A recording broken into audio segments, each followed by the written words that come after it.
Hey everybody, Aaron from the future here. Just wanted to let you know that when Will and I recorded this very first episode, we had a technical problem that we didn't catch on to until the episode was over, and so the audio isn't great. I assure you, it gets better starting with the second episode, so please stick with us. On to the show! Pen names. Lenin, Stalin, Trotsky, all pen names. Yeah. Joseph Stalin, that's just Joe Steele. Literally the man of iron. Joe Steele is just such a dope pen name. Joe Steele is great. It's like my dad would always joke that Giuseppe Verdi was just Joe Green. Anyway.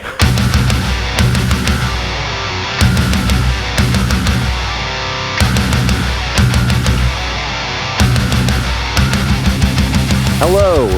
Hey, welcome. Welcome to the inaugural episode of Left Unread. Yes. Well, okay. I guess we should just get right into it, right? Like, why are we doing this thing? Yeah, absolutely. So, I wrote my statement of purpose thing. I'll read it.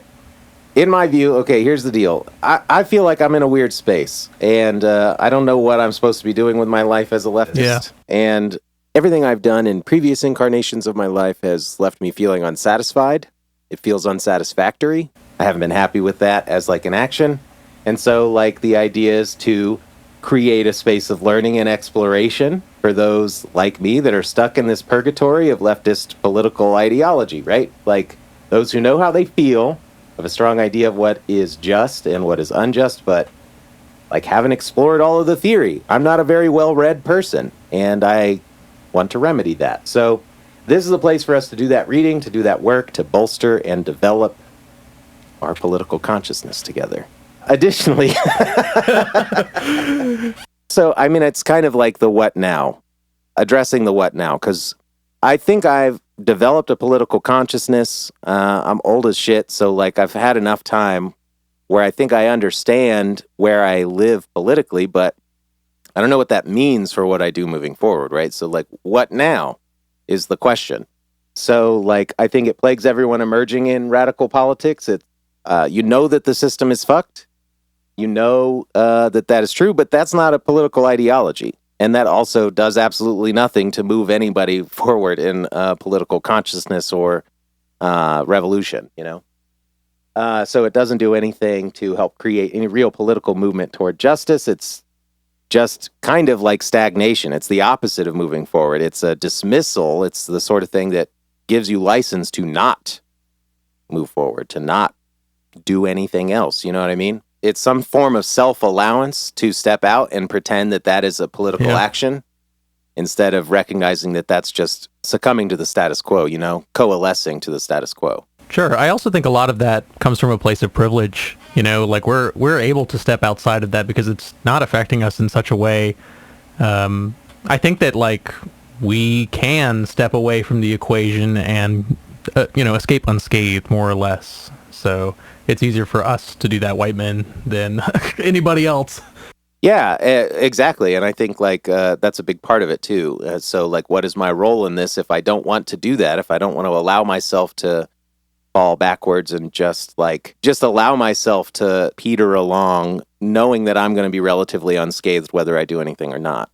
Yeah, I really agree with what you said earlier when you were talking about, like, you feel confident in where you are ideologically, but the question now is, like, what is to be done? But, that's a problem because, like, I also feel confident in myself. Like, I used to refer to myself as, like, a naive Marxist, but more so I've just dropped the naive part because I am confident that that's the kind of ideology that I would subscribe to.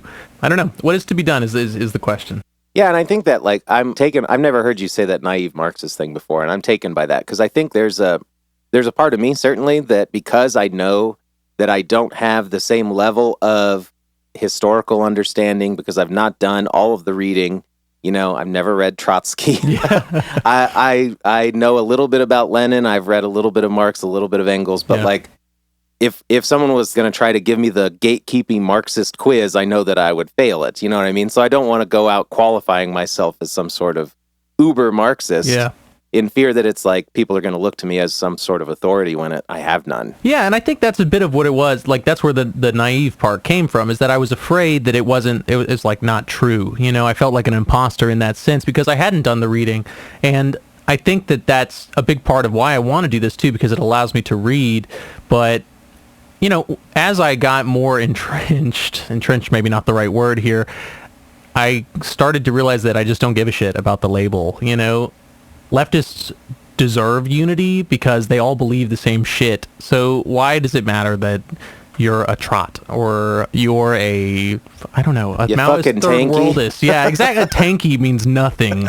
You know, I mean that's kind of where I'm at, right? Like, I want to read to explore these ideas, but I think that the leftist community is a community that's not, it's both open and gate-kept. Like, you're welcome to wade into it, but there's so much like hyper-specific knowledge that a lot of people do expect you to know. Maybe not the people that matter, but, you know, as you go into left circles, you'll see those kind of things a lot. And I just think that kind of like, I don't know. I feel the need to read the theory. Like, I feel that there has to be a theoretical base, but there's so much of it out there, and it's like, where do you even go? Yeah, and that like intellectual gauntlet that comes with trying to enter leftist spaces, that speaks to me on a deep level. Because again, I'm not all that well read in this idea that like I want to know more. I want the space to explore those things with like-minded people that can also help me understand them, because I'm kind of an idiot most of the time. So I really appreciate this space for doing that, like giving us the opportunity to do that, while also not getting too caught up with like all of the jargony, labely kind of bullshit. Sure. Because I think all that shit's dumb. Yeah, and I also think that like we do intend to read different things, maybe even stuff that we don't agree with necessarily, still in the left space, obviously. But I do expect to be challenged a little bit, you know? Yeah, and, you know, no belief is truly a belief if it goes unchallenged. You know what I mean? Like, that's what should help us more clearly define the lines of our ideology. Where I think, like you said, too, this idea that there should be some form of left unity because ultimately we all want the same goal. We just have a difference of opinion on how we get there. Yeah. Or what it looks like to get there. I think, like, you and I are not perfectly ideologically aligned. I think I come from a more, you know, ANCOM side of it than you do or whatever, if we want to put labels on it. But at the end of the day, it's all just about, you know, fucking building up the people. Yeah, exactly. I mean, peace, land, bread, those kinds of things. Yeah. Right? Bread and roses. Bread and roses. I like that.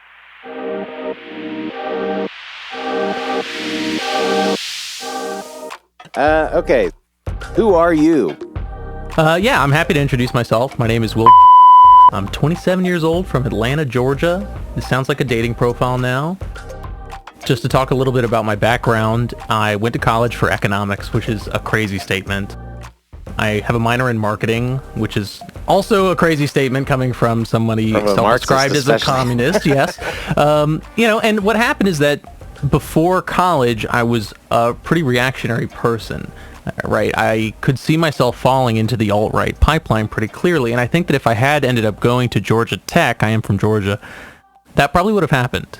But instead, I went to Georgia State, and I met a lot of diverse people, and I had a lot of really, really interesting debate, especially with my two roommates at the time, who were both communists. And as time progressed, we just talked more and more and more, and I decided finally just to kind of look into it for myself, and I found myself agreeing more with that side of things than the classes that I paid money for. You know, I think the most telling thing to me studying economics was getting into behavioral economics in my senior year, one where they talk about how people do not act as economic models, right? It's like all of this basis, the 4 years of classes that you have taken are essentially bullshit because people don't act like models do. So it's just crazy that we still hold it up as some kind of hard science. And so the more I explored that, the more I studied history, especially the confluence of those two things, I think really drove me to where I am today. That's interesting. I'm always more curious to talk more about you've mentioned that before to me, that you fear that you may have fallen into the alt-right pipeline. I think that that's really interesting to explore. Maybe not in this episode. Yeah. In episode 1. All right.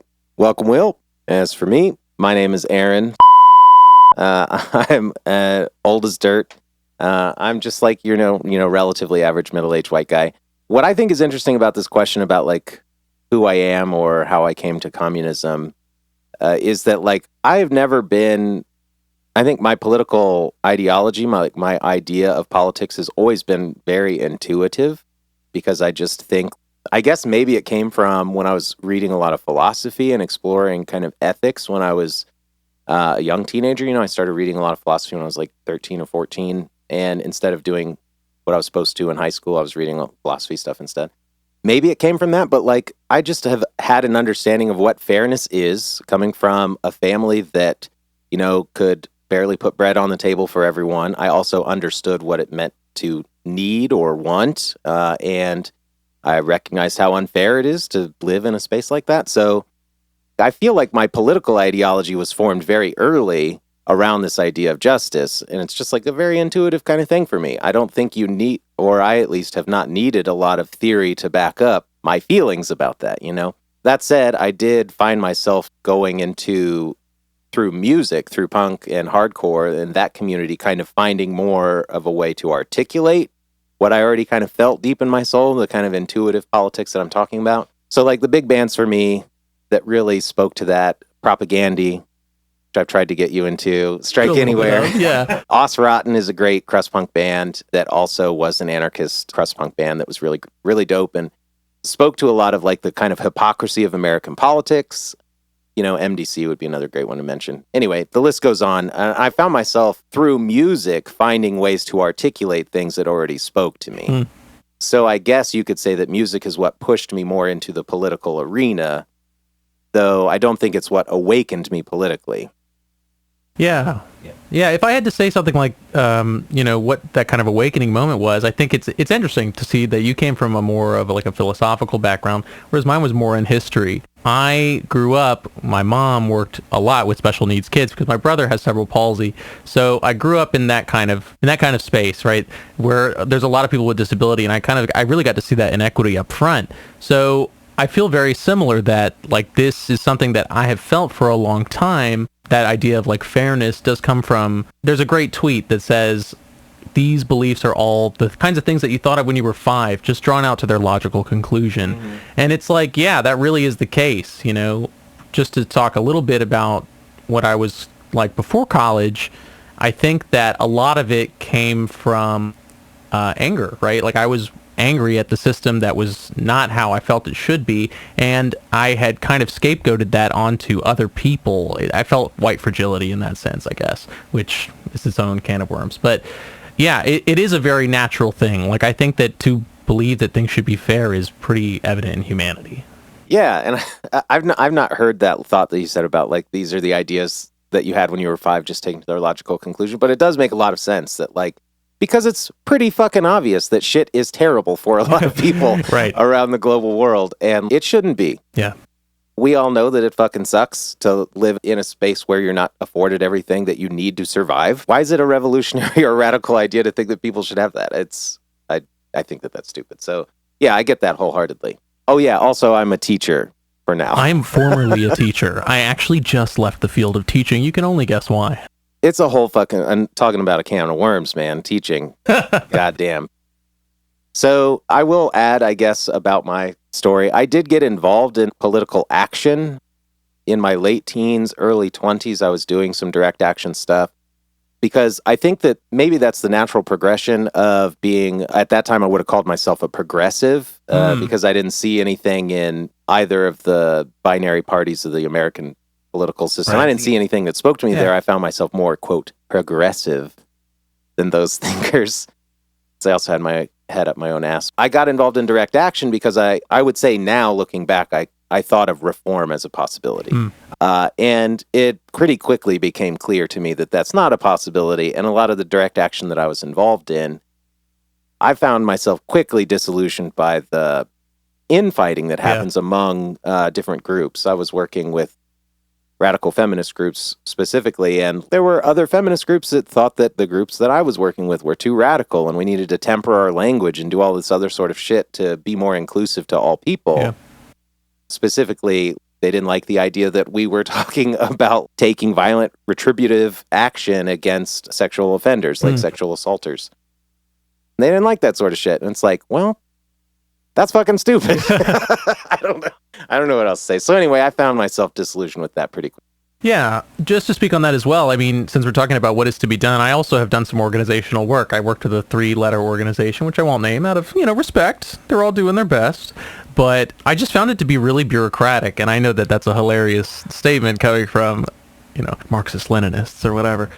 It was a lot of going over the same thing. My wife and I both did it, and what we found is that we were really clearly being talked over a lot in a way that I think really boiled down to misogyny, not for me, but for my wife. And so we kind of got out of that because it felt really performative, really inauthentic. We weren't doing much, and that was kind of the end of it. And I think that it's that kind of feeling that we've both just described here, which is what brings us to this what now, what next, what is to be done question, because we've tried traditional avenues to do something and found ourselves for one reason or another not satisfied with that, not feeling like it was enough. But also doing nothing is clearly not enough. So trying to figure out what is the appropriate step. Yeah, absolutely. And this is a step in some direction. Any movement is, I suppose, good movement. We're also, as you said earlier, we're both idiots. We've read some, but not a whole amount, right? Like, I couldn't go to a debate, not that I ever would want to, but it's just a fucking circle jerk, man. Yeah, God. I'm not a debate bro, that's for sure. But I think that it is important. People have done this thinking before. That's what I'm trying to say. This thinking has been done before. We don't have to reinvent the wheel in this sense. And I think that reading these kinds of things will expand our minds. Yeah, hopefully. I suppose that's as good as transition as any we're going to get to facilitate into what we actually read for this episode. So when we were thinking about doing this podcast, we kind of came up with a list, a preliminary list of different readings, and we decided to start with Principles of Communism. Yeah. Seems like a pretty good place to start. Right. If you're interested in communism, then the first question is probably, what is communism? Yeah. So I think in that case, do you want to give us a brief introduction to the writer of the Principles of Communism? Yes. Friedrich Engels was born in 1820 in then the Kingdom of Prussia, son and heir to a textile mill family business. Engels studied Hegel while growing up. Upon arrival to England in 1842, he lived a double life, quote, maintaining gentlemen's lodging in one part of the city while renting a series of rooms in workers' districts. He witnessed firsthand the working class and the lives they lived. This information was collected into The Conditions of the Working Class in England. That's a book. Years later, he found himself sending money from his own mills to none other than Karl Marx. Smithsonian refers to him as the midwife of Marxism, which I really adore, but Engels is not just Marx's ostensible sugar daddy. He was also an avid writer, philosopher, and economist with an enviable beard and a penchant for doodling cartoons, a man who described his idea of happiness as Chateau Margaux 1848 and misery as going to the dentist. He carried just as much of a radical spirit as his counterpart, writing on the origins of the family and private property, on the use of authority in the state, and dialectical thought as a whole. That's great. I've never heard that midwife of Marxism thing. That's great. Pretty neat, and I totally agree, because every letter that Marx writes to Engels is like, please, send more money. Please. Fantastic. In that case, let me introduce the reading of the day. Today we are reading Principles of Communism. Written in 1847 as one of two initial drafts of a communist program for the Communist League, Principles of Communism was an attempt by Engels to solidify a platform after a merger of two leftist organizations, those organizations being the Communist Correspondence Committee, that's Marx and Engels basically, and the League of the Just in England. Apparently, Principles of Communism is the second draft of this platform, written as a catechism. That's the question and answer style.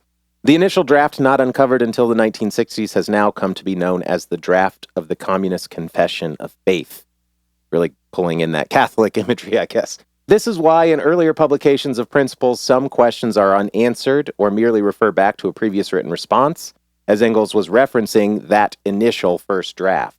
And as a note, the one that we read took those initial answers and plugged them in, so there you go. What's especially funny is that Engels, after writing Principles, decided he wanted to ditch the catechistic style and instead suggested a new form and named Marx. In a letter written to Marx, he writes, "Think over the Confession of Faith a bit. I believe we had better drop the catechism form and call the thing The Communist Manifesto. Bum bum. As more or less history has got to be related in it, the form it has been in hitherto is quite unsuitable. I am bringing what I have done here with me. It is in simple narrative form, but miserably worded in fearful haste. His own worst critic, I guess. So shortly after this letter, Engels and Marx presented a refined vision of the eponymous Principles of Communism to the second meeting of the Communist League in late 1847, and were thus charged with reworking the Principles of Communism to draft the official Communist Manifesto. So that's going to take us to the reading itself. And so we both read through this and made some notes. So I think the format for the show, do you call it a show? I guess, yeah, we would call it the show. The format for the show is that each episode will take a new reading. We'll come up with some unique questions for that reading, and then hopefully over time we'll come up with some questions that we want to ask of every reading. Jumping right in, did you write this question about item 11? I did write this question about item 11. Just to speak briefly before that, I really like the way that this starts off with a bit of history. I mean, I think that it is important, the way that Engels talks about creating a common definition.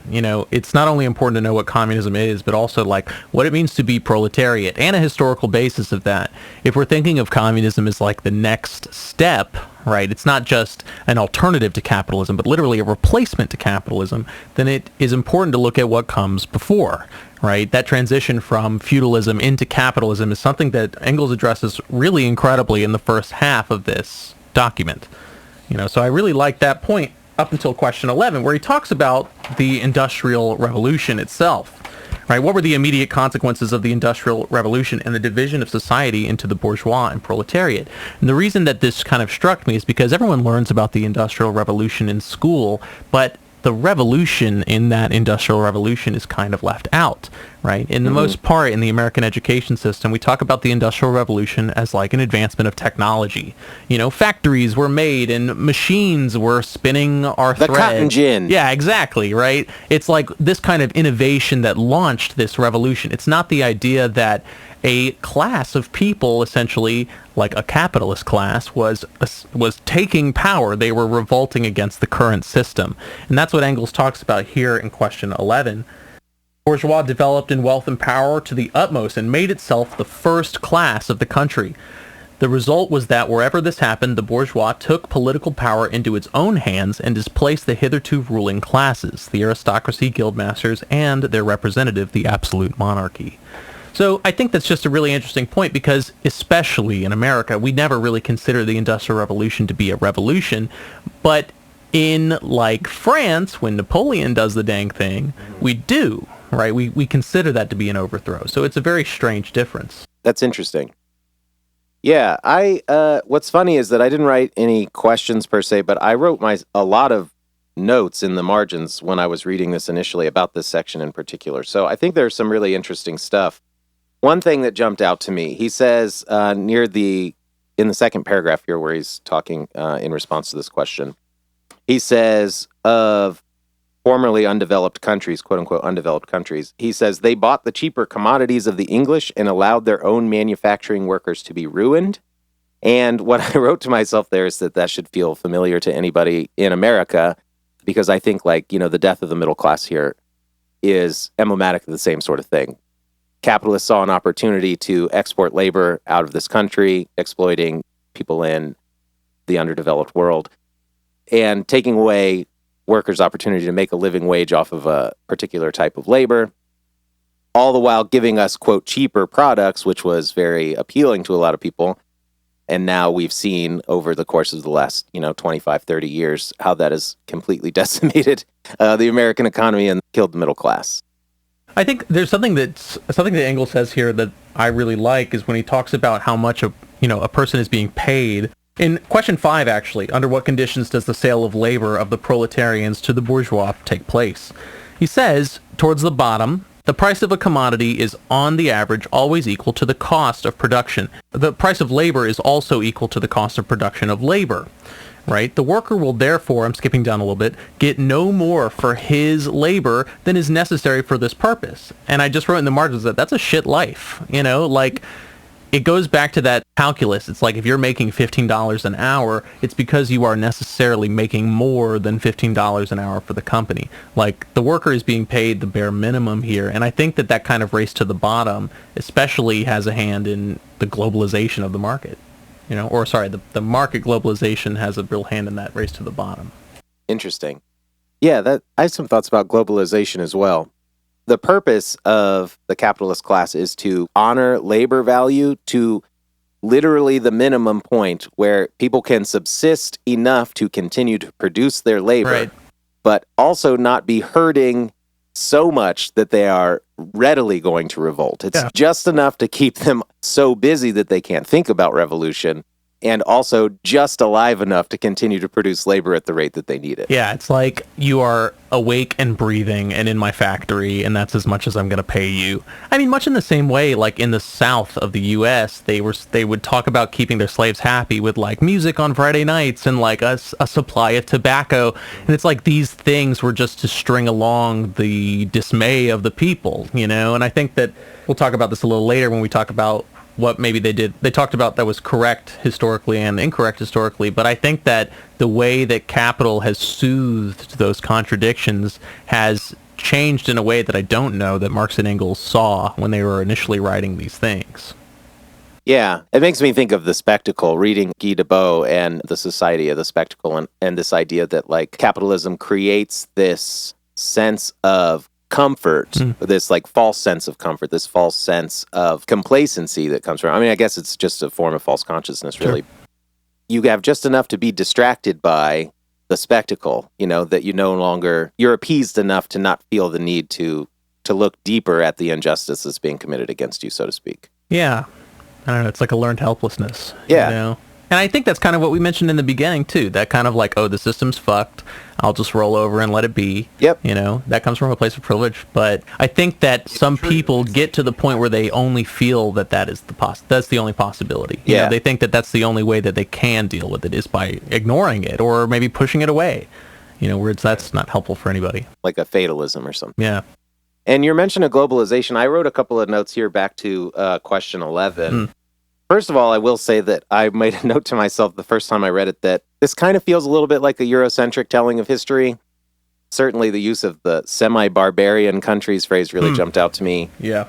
But this idea that Engels says that countries had known no progress for thousands of years, that seems like a very kind of Eurocentric ideology to me. Especially because he mentions China, like they invented paper and gunpowder and a lot of things. Yeah, it seems very dismissive of different cultures in a way that I thought was very surprising. But it's right after that where he talks about something that I made a note to myself about globalization. He says, in this way, big industry has brought all the people of the earth into contact with each other, has merged all local markets into one world market, has spread civilization and progress everywhere, and has thus ensured that whatever happens in civilized countries will have repercussions in all other countries. I think that that's maybe a little idealistic. It also spoke to me about this idea of how globalization has been weaponized by the capitalist class as a way of, like we were talking about, the exportation of labor.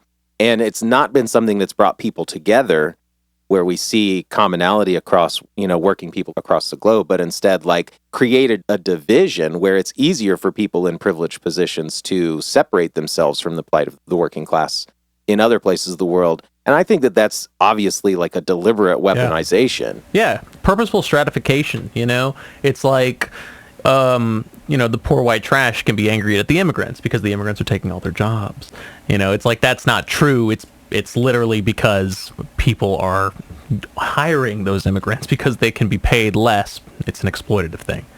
Yeah. One thing I will say is that earlier you mentioned, I think that it is a little idealistic the way they wrote that it's a global market. I don't think that was the case at the time, but 100 years later, I think it was. In the post-war period, America was very purposefully tying the rest of the world to the dollar and then the petrodollar. So even if it wasn't the case then, I think it certainly is now. And you're seeing currently a lot of movements to try to not destabilize, but like dethrone that, like BRICS. But I mean, China running in opposition to the U.S. because the U.S. has put themselves in that position of power. I mean, the rest of the globe is tied to how well the U.S. is doing. regardless of how they want to or not. Yeah. I don't have any other thoughts. Fair enough. No, I think that's a valid point. Yeah. Something they definitely got right, I would say. The other thing that I thought was interesting here in this section, I'm going to kind of jump around a little bit, but I guess it's like the last 3 paragraphs of this response. He says, third, everywhere the proletariat develops in step with the bourgeoisie. And he says, as the bourgeoisie grows in wealth, the proletariat grows in numbers. Continuing, he says, by thus throwing great masses in one spot, it gives to the proletarians a consciousness of their own strength. And then closes this by saying the growing dissatisfaction of the proletariat thus joins with its rising power to prepare a proletarian social revolution. And I mean, what this brought to my mind was, not to get all jargony and esoteric or whatever, but first, like, I thought about the lumpen proletariat, this idea that there's the overwhelming majority of the working class that has a lack of class consciousness, does not recognize the way that these things are happening. So the idea that the proletariat is equally growing in numbers as the bourgeoisie grows in power, I think is silly. Yeah, I think that this is where I'm a little more of a Leninist. I think that it is the responsibility of maybe a vanguard to lead the way. I don't like lead the way in that sense, but this happened in the Russian Revolution. The Bolsheviks took power on a pretty small majority. They had a plurality, I should say. And then once they had taken power and cemented power, people fell in line, right? Even people that were in opposition to them said, I must follow the will of the majority. And I think a lot of people would take that way. Later when they talk about socialism in one country in Principles here, he talks about how the revolution is going to have to be a global thing. Oh, that's maybe 19. Will it be possible for the revolution to take place in one country? Yeah, exactly. The Soviets had that idea. Lenin said that, we will not export, but like this revolution will continue. It'll continue to the West, and we'll have the, workers of Germany and France and Britain, they'll rise up alongside us, and that didn't happen. And you can see the council, the committee, I guess, move from we need to export a global revolution to we must do socialism in one country. We have to. And I think that that's just something really interesting there. It just really, this idea that like the proletariat kind of rising in parallel to the power of the bourgeois, it's so readily apparent that there is class inequality. Like, why hasn't there been more of a proletarian uprising? Like the question is, why hasn't that social revolution in the West occurred if it's supposed to happen so clearly in parallel? Yeah. I've read some schools of thought that say that there will never be revolution in the global North because it is so inextricably tied to the South. Like, the working class in the North is still miles above the people in the South, in the Southern Hemisphere. And I think that there is really something to that. I think that, if people were to rise up in the North, they would quickly see how reliant they are on the people in the South. And I think that would be a hurdle more than anything. I don't know how well that could be rectified, I don't know. I almost wonder, though, like, we're talking about this, like, well, what next? What now? What is to be done? Question as being a vestige of privilege. Like, I feel like there's maybe even something to that privilege as being something that can be what creates the opportunity for revolution. Yeah. Like, creates the conditions more clearly where you actually have a space to organize and plan and do all the other things that you would need to do in order to take on an undertaking like that, maybe. Yeah, actually, that is an interesting point where the privileged are in a more, in a better position to do such a thing, whereas maybe the other people are not. Yeah, there's less precarity, I don't know. Part of that seems a little paternalistic to me, like they can't do it, we have to because we can, That's fair. Yeah, that's fair. I wish I knew more about the Paris Revolution in 68, or like the failed Paris Revolution in 68, because that seems like it probably has a lot to do with what we're talking about here. Yeah, I actually am really intrigued to hear more about that because, France was still a colonial power at the time. That was the thing. It's like that was a rebellion against the fact that they still had colonies, and Algeria. The Algerian War was happening. I also know very little about that. We should put that on the list. Yeah, add it to the growing list. Put it on the list. Something that was really intriguing to me when I was reading through this the first time, maybe I'll preface this a little bit by saying, like, for the longest time, I would have said pacifism was a part of my political consciousness. And a few years ago, read Conditions of the Working Class in England and subsequently read Black Power by Kwame Ture and Charles Hamilton.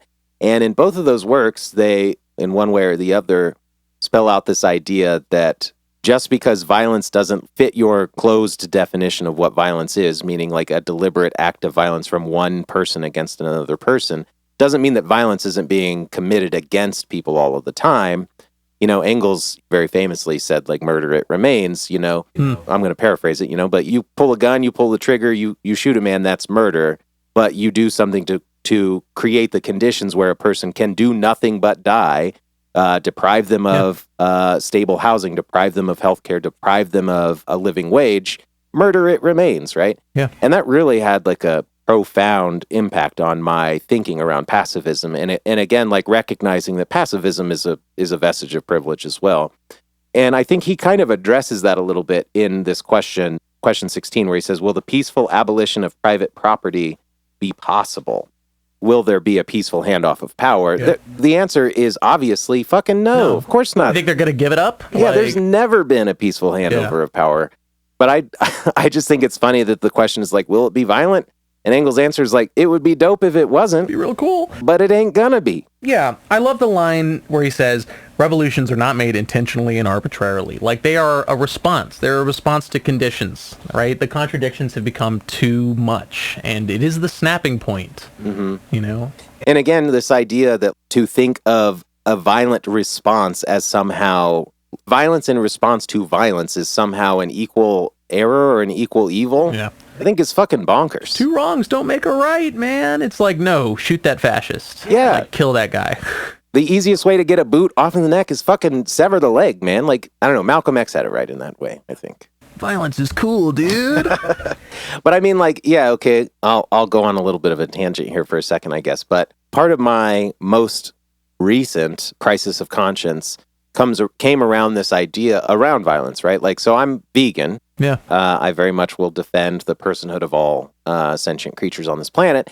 And part of my discomfort, my most recent crisis of conscience, came from this idea that, like, choosing to be vegan as an individual maybe might make you feel better about the ethical choices you're making on an individual basis, but it doesn't do really much of anything to move the needle in the context of, like, global factory farming and the scale of murder that's happening on that level. And I was having a conversation on Discord with another Marxist about this, and they said something to the effect of, like, if you believe that animals are people, and I'm talking about personhood from, like, a philosophical perspective, meaning, like, worthy of moral consideration. If you believe that sentient animals are people, then the only morally defensible action is to murder farmers. And as uncomfortable as it makes me to admit, like, it's pretty hard to argue against that. But I also am super uncomfortable with the idea of just, like, walking around and murdering farmers. Did you watch How to Blow Up a Pipeline? No. The movie was okay. The book I haven't read. Yeah. But the thesis is pretty good, and it's that this is like a crisis that will exterminate us, right? This is an extinction level crisis, okay? We're past the point of protest, right? The only option now is to make an environment where it is so prohibitive and expensive to do this kind of fossil fuel extraction because it will be bombed and sabotaged and destroyed that they must go to a different route. And I feel that it's almost exactly the same as what you're talking about. You know, it's just in a different lens. If we're going to play it out to that point, then, like, yeah, I should be, you know, up in arms, ready to take action. But the problem is, like, I don't know, when is it appropriate? And there's also always that fear in all three of these scenarios, revolution included. It's like, is it too early? Am I throwing it all away because the opportunity looks like it's there? You know, is that too opportunistic? And it feels very much on an individual level like some sort of gross form of vigilantism, as opposed to, like, any sort of organized movement. Yeah. Political sabotage has been a big part of direct action for, you know, decades. Groups like the Earth Liberation Movement are doing their monkey wrenching, and I 100% support that. Yeah.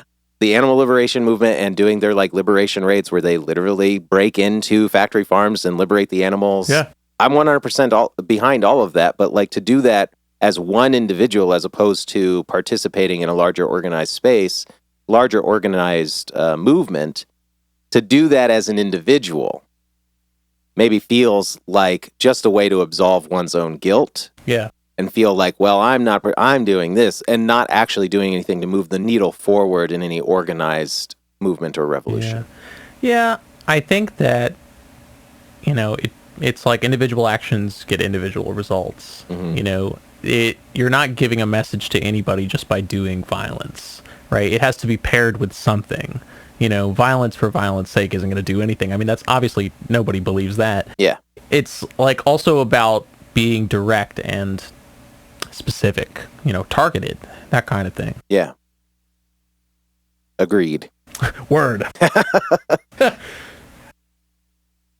Let's talk a little bit about the difference between reform and revolution. He brings that up with question 18, right? Yeah. I think that a communist still has the goal of making working class conditions better, but that's not the end goal. Like the end goal is to create the situation in which revolution can happen. Mm-hmm. And I think that a reformist stops too early. Everything that a reformist wants is also what a communist wants, but the communist just wants more because they understand that the end point is more beneficial to the working class than just the end point of reform. Yeah, that's well said. Coming back to those feelings of like fatalism and choosing to remove oneself from political movements because it's like, well, it's not going to make a fucking difference anyway. Why would I even bother? I find myself fighting that feeling a lot, but this idea, like you said, that like a communist will support the same, in many spaces, the communist might support the same things that a reformer might want to support, but that's just not the end goal for the communist. Because anything that will make material conditions for working people better is a net positive. Yeah. But until you're moving past that, a communist just isn't satisfied with those small little steps. Yeah, it's treating the symptom, and not the problem. And I think that one thing I really love is that Engels says that democratic socialists are people that have not yet realized the conditions of their own liberation. Okay? They just don't get it yet. And it's like, yeah, they might be well intentioned, but I don't think that they understand the root of the problem. These democratic socialists are either proletarians who are not yet sufficiently clear about the conditions of the liberation of their class, or they're representatives of the petty bourgeois. And that's kind of where I'm at there. I think that, like, yeah, you're not just treating the symptoms isn't going to fix it. And I also think that people talk about revolution as a really snap thing, but Engels is really clear that this is a process, right?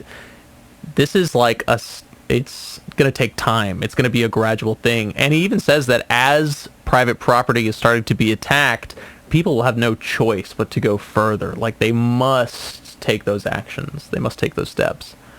And I think that that's just something really important. Too often, I think people are like, we'll just do the revolution and then it's done. Mm-hmm. But never will that ever be the case, and never has it been. Yeah, and again, I'm no great student of history here, but I know that, like, with the Bolshevik Revolution or whatever, like, when you talk to folks that are maybe have less class consciousness, haven't had as much exposure to anything other than the kind of have been fed history through a particular lens that sees American exceptionalism as the end-all, be-all, and doesn't acknowledge indoctrination. Yeah, there you go. The manufactured consent sort of thing. They'll say, like, well, Marxism has never worked. There's never, the reason it hasn't happened is because it can't happen. It will ultimately cut itself off at the legs or whatever.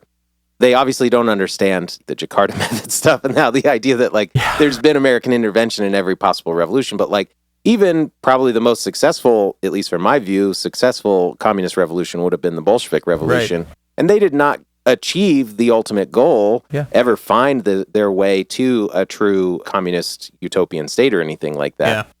Even though, in fucking 50 years, they turned the country around into, like, a preeminent superpower in the global space. Yeah, in 1917, Russia was stretched so thin in the war that they were at the point of collapse, right? The Tsar had stepped down at that point.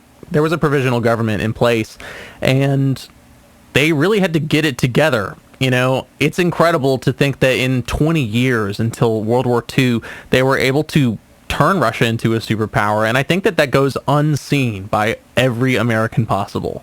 Mostly because people just don't know anything here. Yeah, and it's often used, I think, scapegoated as, like, a reason to prefer reform over revolution, or, like, to be satisfied with reform over revolution. I wrote like the little note next to this that just said like liberal false consciousness, this idea of allowing people to be mired in liberalism without ever recognizing that they're just going along with the status quo. What I thought was really interesting on this question, what will be the course of this revolution? Engels writes, democracy would be wholly valueless to the proletariat if it were not immediately used as a means for putting through measures directed against private property and ensuring the livelihood of the proletariat. And I think that that's really a powerful dismissal of this idea of reform over revolution, this idea that a democracy run by the bourgeoisie will benefit the bourgeoisie. Will always benefit the bourgeois. Yeah, exactly. They're self-interested. They're not interested in us, in everybody else. The reform that will be allowed is the reform that maintains the status quo or maintains the kind of power differential between the bourgeois and the proletariat. Yeah, unless you change who has the power ultimately, which is, at the end of the day, force. It's at the end of the day, violence. Then, like, they're never going to give up power again. You know, they're never going to cede any power that is meaningful in a way. It will have to be taken, you know, and I think that, like, there's so much historical basis for that, even in America, you know, shout-outs to the weekend, right? Shout-outs to the 40-hour work week. Yeah, fucking say that, dude. Yeah. Again, like, this idea that just how much we take for granted that has come from vicious, violent struggle on behalf of the working class. Right. It's been really refreshing to see, like, is that AFL-CIO the guy, the Teamsters dude who's been, like, really, he's been, like, a firebrand. And it's like, this is the kind of old school shit that needs to happen, needs to be happening. Why have all politicians forgotten how to do fucking politics? It's like Joe Biden just does nothing because he doesn't fucking care about it. Like, he could wield power in a way that's meaningful, and so could a lot of people, including the progressive bloc, but they don't. Yeah, 100%. Like, I think this is why a lot of leftists are completely disillusioned with, and even leftists that maybe came into the leftist space because of politicians like Bernie or AOC or something like that, have quickly become disillusioned with them because they see they're not doing shit. Yeah. They're not doing anything, they're not seemingly doing anything to actually try to reform the system. Yeah. I think even having like socialists in power, you'll see that happen. Like Bernie, even though I'm furious at him for his stance on Israel, leveraged his power in Congress to block funding going to Israel.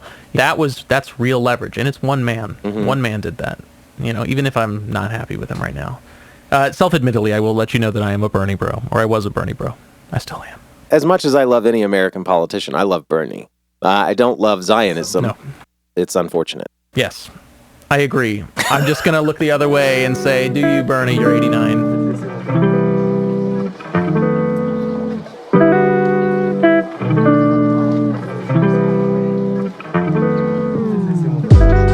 I think that something really shocking that a person who's not already in leftist spaces might come up to is the idea in question 23, what will be its attitude to existing religions? He says right away, all religions so far have been the expression of historical stages of development of individual peoples or groups of people.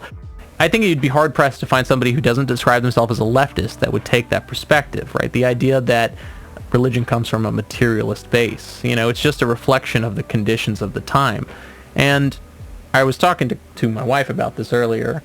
I was talking to Carissa about this earlier, and she said something really interesting, that the church always reflected what the society was about. As soon as money was involved, the church was all about money.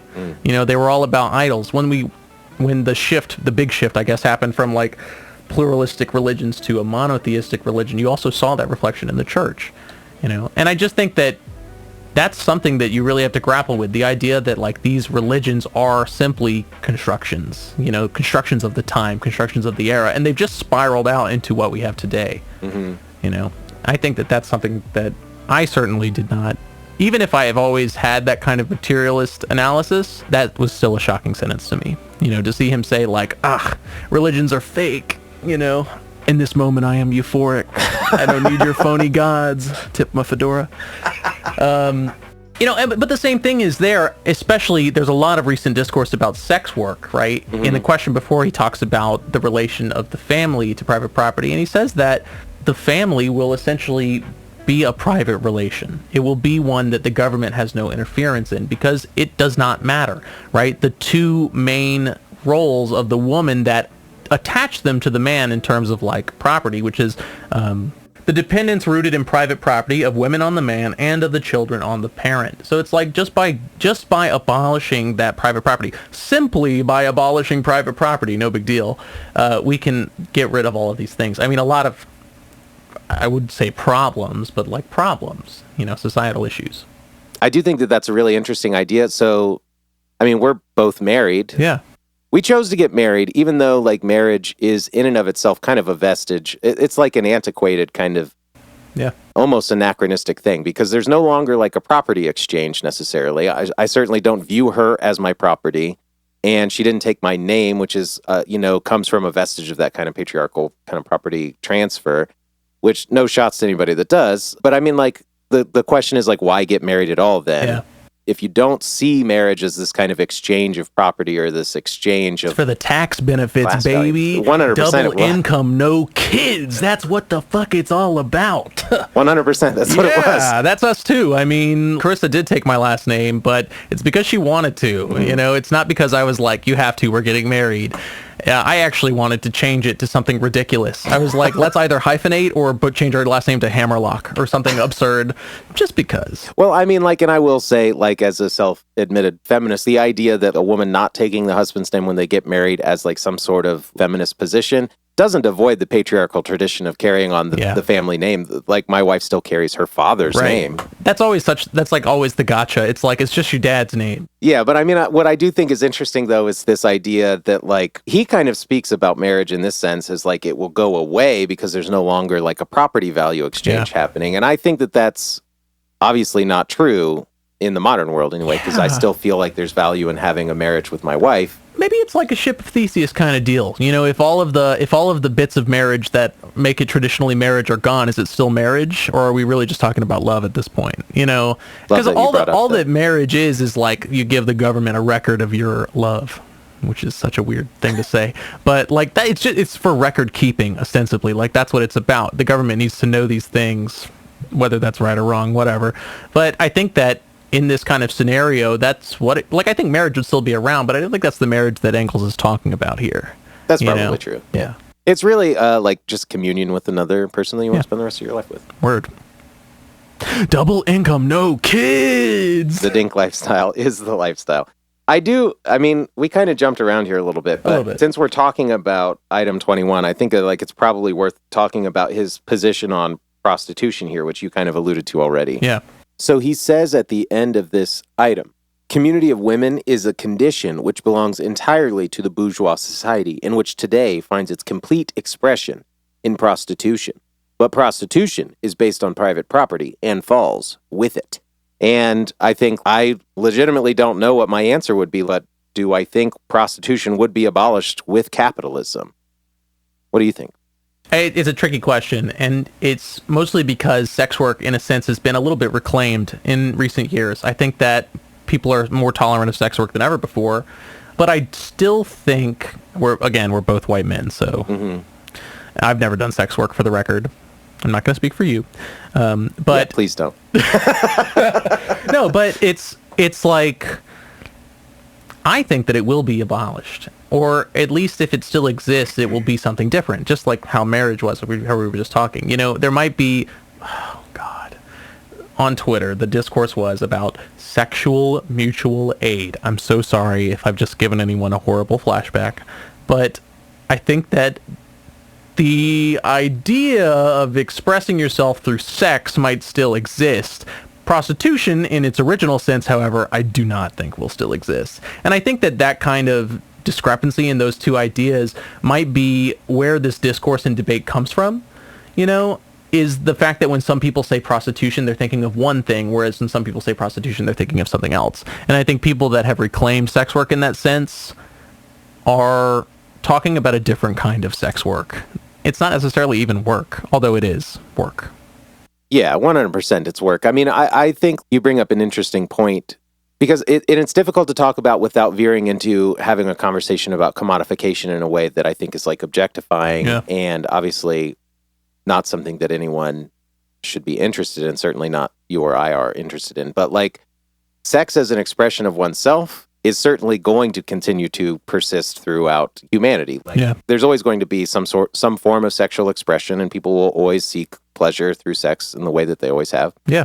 But when there's no longer currency, when it's no longer something that can be intentionally commodified, and when people have their conditions met to a point where they no longer have, and again, not to be denigrating of people that are in the world of sex work, because certainly I don't have a pejorative view of that, but there are people in sex work that are in sex work because it is their only opportunity to make a living. And if their conditions are met to a point where they no longer have to resort to something that is their only opportunity, obviously it will go away. Right. And if there's no longer a currency exchange associated with the act, then I would agree that it's like, do you even call that prostitution anymore? I certainly wouldn't.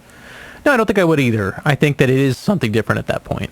But, fuck whoever you want. Have as much sex as you want. I was just about to say, I ain't going to stop you, Let 1,000 blossoms bloom. Can we come back to the religion thing for a minute? Absolutely. So, number one, this is one of the most underdeveloped responses in this entire writing. I think in all of communist history, the religion question is probably the one that's been the trickiest. I think that the way that, especially actually existing socialist countries have dealt with religion has been make or break for a lot of them. And so I think it is really important because, although I do agree with what Engels is saying here, that religion is a materialist reflection, I think that it has developed into something more. One thing I will say there is that you can see the trend for religion decreasing in socially democratic countries, the Nordic countries. But I don't necessarily know if that has to do with their shift in socialism, What would you attribute it to, you think? It's fucking cold. It's fucking, I think no one wants to go. I think that the youth are more, and this is for America too, this is not just fucking Sweden or Finland or whatever. I think that the youth are more knowledgeable than ever before, and they're more willing to say, this is fucking stupid, and they also aren't getting beat senseless when they say no. They're not being ostracized from their community. They're not being fired from their jobs. And the way, religion is so less of a part of everyone's life today than it ever has been. I was thinking about that yesterday. I work at Goodwill right now, not a store, but a distribution center. And I work with books mostly. And about 50% of the books that I get in are religious books. And it's really striking to me the way that religion plays such a big part of people's lives. And I think that it used to be more of a necessity, whereas now it's kind of in the background of things. Some people definitely are still motivated by their faith, pushed by their faith. They act on their faith. They live by their faith. But I think more and more and more, especially when you're talking about the Protestant God, the personal God, people are it's whatever, especially if you can just say you're thanks to your personal God and then get away with whatever, then people will do whatever. What I found really intriguing about this question, full disclosure, I'm an out-and-out atheist, have been for a very long time, so I'm sure that I'm biased in a particular direction, right? But I just found it very interesting that he so conclusively says that it will make all existing religions superfluous and bring about their disappearance. I will acknowledge that religion has been used as a tool of the ruling class for a very long time, has been weaponized against working people, poor people for a very long time, has certainly done a lot to prop up people in positions of power, and has been, in a weird way, almost commodified as a way to help people find positions of power. Sure. And so I'll acknowledge all of that while also seeing, at least here in, I was raised Baptist, okay? In those circles, there's certainly a lot of shit about the church that I think is totally fucked. But at the same time, there's if you want to talk about food banks and spaces of positions of mutual aid where people are trying to take care of others in their communities. Yeah. Good luck finding one that's not attached to a fucking church. Imagine the civil rights movement happening without the black church. Right. It's impossible. There's no way. Those are focal points of community. And I think that they do exist as a third space, right? Yeah. Where, and especially in America, it does not exist otherwise. Yeah, and so it's almost grown parallel to, I'm not saying that those other, it being used as a tool of the ruling class has gone away, because it certainly still is being done. But in parallel, there is a cultural component to it that I think would persist, even when, positions of power shifted so dramatically like they would after a cultural revolution. Yeah, I think that it is much less of a hegemonic force than it was, especially because who fucking cares about the Vatican anymore?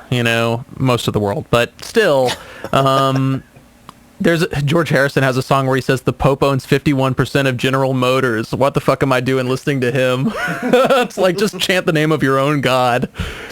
Yeah, so I don't know. I think that's interesting. Maybe we'll talk about this again when we get to the what did he get right, what did he get wrong kind of thing. So yeah, we did jump around a little bit, but if we come back to item 19, will it be possible for this revolution to take place in one country alone? The question that I had was, how is universal unity around a proletariat revolution possible? Like, hasn't globalization been weaponized against the proletariat as a tool for the bourgeois, specifically to stop organization and that kind of unification? Yeah, I think that it's a tool. I mean, I think that the connectedness of the people of the globe are useful. It just depends on who's using it. I mean, this is like the Leninist thing, right? Unity for what? Unity for whom? There is a way that globalization could be utilized for revolution. I mean, what Engels says here is that the communist revolution will not merely be a national phenomenon, but must take place simultaneously in all civilized countries. That is to say, at least England, America, France, and Germany. And I think that that is pretty apt. Even in today's society, if there were to be a revolution in America, England, France, and Germany, not even necessarily simultaneously, but in like the span of a few years, that would ripple outwards. I think that it is possible for there to be like global revolution in that sense, even though globalization has been such an effective tool of the capitalist. That's interesting. When he said that line that you quoted there, that it must take place simultaneously in all civilized countries, at least England, America, France, and Germany, my first thought, again, maybe this is my fatalism coming in, was just like, good fucking luck getting all four of those countries to have a revolution at one time. Yeah. What would happen is if a revolution started brewing in one of those countries, the other three would see it as the threat that it is and do something. Would bandy up against it. It's almost that it would have to happen in all of those countries simultaneously, but the likelihood that it would feels very low to me. What's an interesting thing though is that I think maybe America is the head of the snake nowadays. I think that if somehow, flip the switch and America becomes the Communist Federation of United States, what the fuck ever, I don't think anyone could stand against it. China maybe, but they would not. Why would they? Why would they? Exactly. I think Britain is no longer a power. I think that they are still powerful, but I don't think of Britain in the same way. On the global, they're probably at the bottom of the ladder. On the like top Western countries, the G8 or whatever. Yeah, there you go. The G12. COP 20 or whatever the fuck it is. Is it a G12? I have no idea. Now I'm just thinking of like a G6. There was a really funny interview where it was like a Chinese, maybe an ambassador, and he was just like, you guys need to stop looking at us as competitors. There's no way. Like, we just view Britain as another important nation that we want to do business with. Mm-hmm. You are not competing with us, period. And it's like, that's literally true. Like, by the numbers, that's a fucking fact. Yeah. But I don't think Britain sees it that way. They don't want to, at least. They don't want to admit it. Yeah. How interesting. So it's almost like there could be a vanguard here in the U.S. with some sort of revolution here. If you, take a swing at the king, right? Like, you fucking go for the head. Like, shoot for the stars. We might as well do revolution here because everywhere else is going to be crushed by here. Yeah, exactly. Like, the CIA will fucking jump right in. Like they always Jesus. have. Yeah. I mean, another thing to say about global unity is that I think that the level of interconnectedness via the internet, regardless of how you feel, has changed the global landscape. I mean, look at what's happening in Palestine right now. Mm-hmm. There's been more popular support in the West for Palestine than ever before. That's 100% true. Yeah, a big part of that is the internet. It's TikTok, Mm-hmm. My God, when Nikki Haley said that, like, every 30 minutes of TikTok you watch makes you 18% more pro-Hamas. I'm like, what does that even mean? Consuming information makes you more pro-Hamas? Curious. Yeah. Yeah. Fuck Nikki Haley, man. Well, she's going to be the candidate at this point. It looks like it, yeah. Sorry to say. What a fucking shill. So that was the Principles of Communism. Woo! Read it. Yeah, I think it was a good read. I think it was worth reading. It's also short. I mean, I should have read this a long time ago. I had that thought immediately. I was like, damn, man, whatever guy was like, start with Capital, start with even the Communist Manifesto. I think that Hakeem from the Deprogram really has it right when he says that this is a great place to start, because it is really cut and dry, and it's also not hard to understand. It's funny to think that the manifesto is written for the layman, because I think if you gave the manifesto to a layman today, they'd be like, get this shit out of my face. Mm-hmm. Like, what am I trying to read the Bible or something? But this is even written more simply than that. Yeah. And I think that's part of the problem with moving into leftist spaces is all of this sort of reading, much of it tends to be very dry. Most of the people, Engels, as we saw in the quote earlier, Lenin, very famously, neither of them considered themselves great writers. And so they knew that what they were putting on the page was not going to be the most captivating from that sense. And so it can sometimes feel like a bit of a slog. And I really enjoyed reading this, and I liked the catechismic kind of style because I think it does lend itself to a very clear and concise direction in the text. Yeah, absolutely. I absolutely agree there. I think that it's really nice because some of the next question is often the question that you had in your mind after reading the last one. Mm-hmm. You know, it's like, oh, we're abolishing private property. What about the church? And it's like, here's how we feel about the church. Yeah. Here's how we feel about gender and the family. And it's like, okay, cool. I think it is written nicely in that sense. Yeah. I mean, big picture questions we'll ask of every text is kind of what we called this year. So anything in particular you would like to say that is something with which you agree from this text? Yeah, workers of the world unite, right? Like, do the damn thing. Yeah, I think it's pretty clear that this is still kind of ideas in its infancy, so to speak. And again, forgive my ignorance if I'm wrong about this, but like you spoke about how at the beginning in the first few items, he starts with like kind of a broader historical context. And I can see him writing around concepts that I know to be developed later, like things like alienation. I think ideologically, this is on point. It's right there. They know what they're doing. Engels knows where he wants to go, and it just gets further developed moving forward. So I think I agree with pretty much all of it. And I like the idea of talking about the globalization and revolution feeding revolution. Yeah. And I think that certainly that can happen, and I certainly hope that it does. With what do you disagree? This was a tough one for me because I was pretty, you know, maybe I'm too dogmatic, but I felt pretty agreeable with just about everything here. Yeah, and again, maybe as we delve deeper and see other perspectives and feel the push and pull of those other writers, other readings, other ideas, maybe things like this will become clearer. Because oftentimes, again, like we said, all of these writers have the same basic conception of where they want society to end. Yeah. What is the best way to get there is where they might disagree. And that's the only space in this reading that I feel like I might have some, I wouldn't even call it a disagreement, but maybe I'm hesitant to fully agree with the idea. Yeah. As expressed earlier, I think like as much as I like the idea of a revolution somewhere leading to revolution everywhere, I have trouble believing that will happen without deliberate, intentional kind of organization and movement.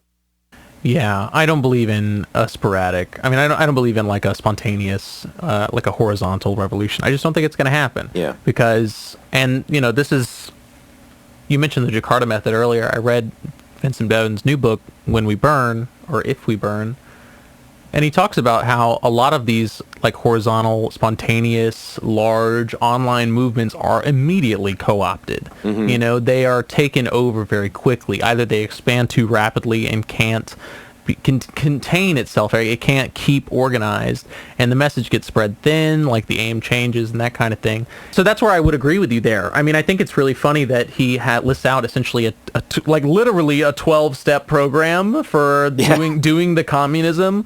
And I'm not going to be like, you're an idiot for writing out 12 specific steps, but I just think it's a little prescriptive, you know? Simply, like, especially when it comes to things like create a central bank where we put all of the money in the hands of the state. That might you might not agree with that. A lot of stuff like that. Yeah. Have you read Society of the Spectacle? Guy Debord? The Situationist International?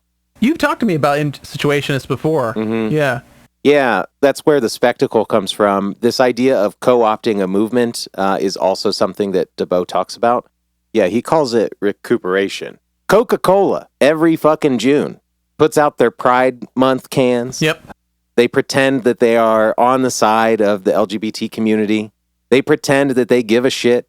And all they're doing is taking a movement, taking a mass movement that is interested in the liberation of a people, and exploiting it to make money while doing absolutely nothing. And in fact, in many ways, acting counter to that. That's called recuperation. And we see that happening everywhere. Yeah. I mean, it's all sorts, like you hear every kind of washing on, pink washing, green washing, rainbow washing, like that kind of thing. Mm-hmm. And I don't know, we should read Gramsci. He talks a lot about hegemony and cultural assimilation.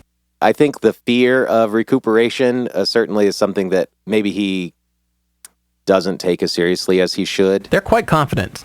Yeah. Yeah, and I think that the note that I wrote to myself here was about his dismissal of the lumpen proletariat, or his false consciousness as a force that's going to have to be overcome among the working class. I don't think it will be quite as easy as they seem to idealistically think it would be. I mean, look at the fucking working class in America, man. They're the most reactionary sons of guns in the world. I mean, not really, though. Actually, now that I'm thinking that, we're more alike than we are different. Yeah, but because we so often fall victim to the narratives that are created by the ruling class to sow division among the working class. Yeah. I mean, I would say racism is a weapon of class division. Yeah. That is certainly used to great effect to create xenophobic fear of people coming over the border and create class divisions among working people, where people feel some sense of superiority with white-collar work over blue-collar work and different things like that. So it's very easy to fall into those false narratives, which is something that needs to be overcome. Yeah. That maybe they don't, at this stage, they underestimate it a little bit. I'm hoping as we read more, that's so, like, not a concrete plan. That's not what I'm looking for, but I just hope that as we read more, we see more of like an understanding that this is something that they'll have to deal with. Not only in this, but also in when we talked about the Conquest of Bread forever ago, I said that it was incredibly idealistic, and I feel similar here. Like, even though this is way more scientific and maybe like logical, not that Kropotkin is not. I was going to say, don't come for my bread. No, Kropotkin. not like that. It's still very like, we're going to do it. We're going to do a revolution. We're going to seize the means, like that kind of thing. What did Engels seem to get right about society and history? Knowing that this was written in 1847, we have the benefit of hindsight now to look back. Yeah. What did he get right? Oh my gosh. So the different socialist flavors, we didn't talk about this specifically except for the democratic socialism part, but he talks about different kinds of socialists, how socialists differ from communists, and he talks about that division. And I think that throughout history, the three categories that he lists, which are reactionary socialists, democratic socialists, and bourgeois socialists, keep appearing. The first thought I had was the fact that, like, Benito Mussolini originally started as a Marxist scholar. That was his kind of flavor, and I think he used a lot of the kind of popular movement of it to create fascism. I mean, it's still... he says it here in question 24. As soon as the proletariat becomes revolutionary, these reactionary socialists show their true colors by immediately making common cause with the bourgeoisie against the proletarians. So, like, I just thought, even though Mussolini was able to create a popular base, I mean, he had, like, the black shirts. And as soon as they put him into power, it became corporatocracy. Like, it became fascism, right? I think that he was really on point about that. And I was cracking up reading about democratic socialists, because you hear so much from, especially if you're online like I am, how, like, the the DSA is the progressive wing of fascism, right? It's like you scratch a liberal and a fascist bleeds. It's like all of these things. And I just thought that it was really poignant the way that he said, democratic socialists are either representatives of the bourgeois or they haven't figured it out yet. It's like they're halfway there. And I thought that was really, really funny. Yeah, I don't really have anything to add to that other than this banger of a line where he says in 24:1, where he's talking about the reactionary socialists, says this category of reactionary socialists, for all their seeming partisanship and their scalding tears for the misery of the proletariat, is nevertheless energetically opposed by the communists. And I just love that fucking scalding tears for the misery of the proletariat. That's a great fucking line. Scalding tears. That's a great fucking line. Did you catch anything that you feel like Engels got wrong? Kind of what I mentioned earlier. I think that, kind of what we had both talked about earlier, the way that capital is like subsuming things, like it's assimilating things. It's more of a hegemonic force than I think maybe Engels at least writes about here. You can't fault the guy for, given the vantage that he had at the time, seeing what the capitalist class at the Industrial Revolution looked like compared to what the capitalist class looks like now. You can't fault him for not having that range of scope. Of course. But yeah, I do think that he'd be fucking appalled to see where things have gone. Yeah. So he doesn't get that wrong, but I mean, like, how does that change or reshape his point or his method? I think obviously it's a stronger, more monolithic force than I think he had accounted for. Yeah. Maybe. One thing I think that is interesting is they talk about the cycle of economic boom and bust, right? That's like part of capitalism. I don't think they ever would have predicted that the government does it themselves. Like that the government says, let's do a crash now so we don't have one later. You know, they'll do fucking shock doctrine. I think that would probably like kill poor Engels. Just like, oh God. What is one to do now to put into action a communist project based on this reading? What do you think is the next step? Yeah, what I had said here is that one thing I really like about this is that it is a really nice basis for a definition. Like if you don't have a good understanding of like the proletariat, you don't need to go and read Capital to figure it out, right? You could read this and get a pretty good understanding of the history, how that happened, kind of the shifting landscape there, the modes of production, and also just an idea of what communism actually wants. You know, I think that if you asked a bunch of people what communism is, you'd get a bajillion different answers. You know, there are like principled communists that have a definition in mind, but I think most leftists probably have their own idea. I don't think people are like, oh, communism is when the government does stuff, but I think that everyone's definition is a little bit different than what you might expect. This is obviously not a roadmap to revolution. It doesn't tell you everything that needs to happen for the communist project to come to full fruition. Yeah. But what it does do is create a logical basis from which everyone can move forward. So I think the logical next step is to do something, I don't know, make a podcast or something to like try to spread awareness of the definitions that are presented there, the questions that are raised, to create more consciousness among people that are interested in moving forward in their own political awakening or radicalization or whatever you want to call it, in order to take the next step. Yeah, I think that even just talking about these things with other people is productive. You know, having those conversations with people will change their mind whether they like it or not. I'm not saying it's going to make them communists, but I think that like having a good faith discussion with someone is a great way to introduce them to something like this. You know, I think that if you were to read this and just want to talk about it to somebody, it would be a pretty productive conversation, because this is the way that I kind of got into communism. You know, I had a bunch of set ideas about what it was, and my buddy sat me down, it didn't sit me down, but we were talking one night, and it just kind of, I think that there's a lot to be gained from discussion of this kind of thing. Yeah, I would agree. I legitimately don't know how or why I sought out my first communist text. I have a distinct memory. I was in a macroeconomics content through writing, which is crazy, but you had to do Sounds all essays. enthralling. Yeah, it was an all essays based course, and we were talking about markets, we were talking about fairness, we were talking about equilibrium, supply and demand, and how the market allows for all of the people to get what they need. And I'm like, if the goal is for everyone to get what they need, why don't we have a system where we just give people what they need? And he's like, oh, well, you're talking about communism. This was before I was a communist. And he just started going on this like tirade about like, if my son plays the violin and another son down the street plays the violin, they'd take supplies from my son to get and I'm like, this is not what I was asking. But that was like the first time where I really was just like, what the fuck is this? Like, this is totally incoherent. Maybe there's something more to this. Yeah, other people's complete misconceptions about communism drive you to actually understand what communism truly is. Yeah. Yeah.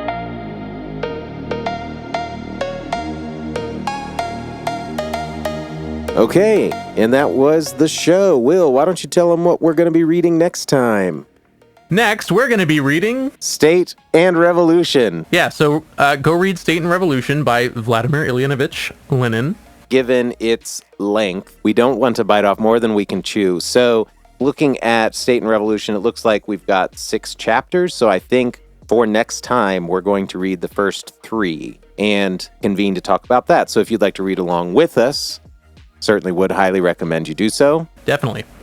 I think that these would probably not be great if you listened to them first and then read them second. I'm just going to be honest. Yes, agreed. Yes, agreed.